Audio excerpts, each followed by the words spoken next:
Soy maestro.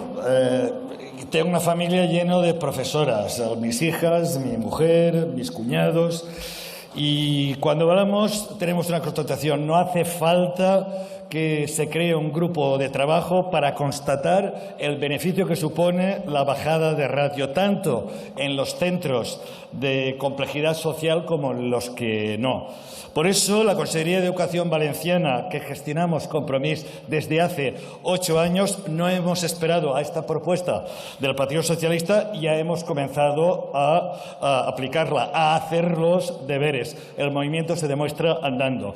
Hemos bajado en este tiempo la ratio de 30 a 25 en infantil y primaria y de 35 alumnos a 30 en educación secundaria obligatoria.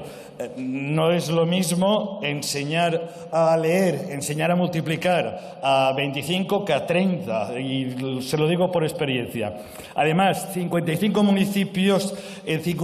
municipios valencianos la ratio es inferior a 25 y el año que viene sumaremos 10 más.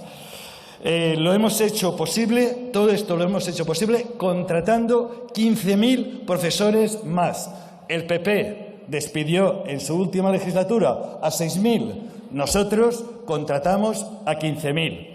Y además vamos a contratar 3.000 más en los próximos cursos para infantil y primaria.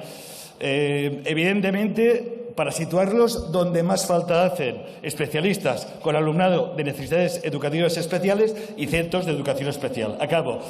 Y todo eso con una financiación infame, insuficiente, injusta. Votaremos, por supuesto, a favor, pero algunos ya hemos madrugado. Muchas gracias.